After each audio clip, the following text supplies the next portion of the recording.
The man, the myth, the legend, Peter Van Doorn. When I tell you that this guy had a pair between his legs, I don't just mean that he had courage.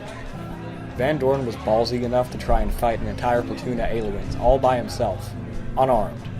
I shit you not. Now, from what I've been told, he was sort of a big deal before the aliens showed up. Young prodigy, didn't seem to be older than his 20s, but he'd already secured a prestigious post as a UN general. Now, when the alien abductions began, Van Doorn had some very interesting ideas on how to counter them, and the aliens didn't like that very much. So they decided to pay Van Doorn a friendly visit while he was riding down the road in an entourage.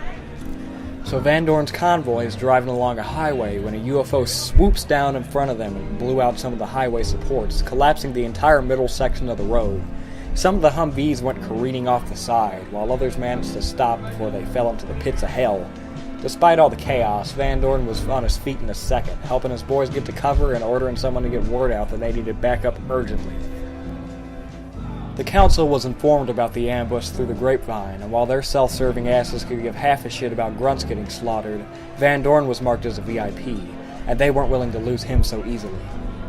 They sent orders to XCOM to extract Van Doorn post-haste, and within the hour a squad of XCOM soldiers were deployed on the highway. Now this is when the truly ballsy nature of Van Doorn becomes evident. The XCOM soldiers linked up with some of Van Doorn's men on the uncollapsed section of the highway. They informed them that Van Doorn had ran off into the collapsed section of the highway to try and rescue some of his men, and they hadn't seen him since. The XCOM squad approached the collapsed section of the highway with caution, seeing what might as well have been the pits of hell below them. Fiery rubble and crashed cars littered the area, and the smell of charred flesh filled their nostrils. Odds weren't in favor of the general being alive, and the soldiers were just hoping that they'd still be able to identify whatever was left of him as Van Doorn. Suddenly, on the far end of the sunken section, they saw the general crouched behind cover, the corpse of a sectoid at his feet. He was unarmed, lightly armored, and had a massive crazed grin stretching across his face as he stared down what must have been at least a dozen aliens standing across from him. Van Doorn turned and saw the XCOM squad up on the stable part of the highway, and yelled at them to get down into the fray before they missed the party.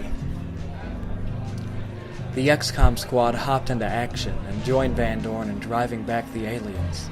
Laying down suppressing fire, they gave Van Doorn enough time to scramble out of the collapsed area and proceed back to the Sky Ranger for immediate evac. Van Doorn was pretty happy with the amount of alien ass that had been kicked that day, but he lamented that he wasn't able to save more of his men. He wasn't like the Council. They were more than pawns on a chessboard to him, they were people.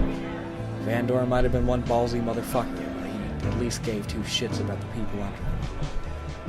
After becoming aware of the XCOM project during the confrontation on the highway, Van Doorn really respected them as an organization, and not just because they saved his ass. He saw how good they were at fighting Xenos, and became an ardent advocate for allocating more support to them. And by God, no matter how many times he was informed that their weapons tech was classified information, Van Doorn was committed to finding out who their outfitter was. So naturally, when more and more nations began to pull their support for the project, Van Doorn was less than happy. Come the day the Council labeled XCOM as traitors and terrorists and began collaborating with the aliens, Van Doorn could no longer support the Council or the United Nations. He renounced his ties to the UN, rounded up a few loyal men, and ran off into the wilderness to continue the fight. I don't really know what Van Doorn's been getting up to in these past 20 years. He didn't really stick with the whole UN general vibe all that much. Grew a beard out and got some pretty dope tattoos stitched on his arms.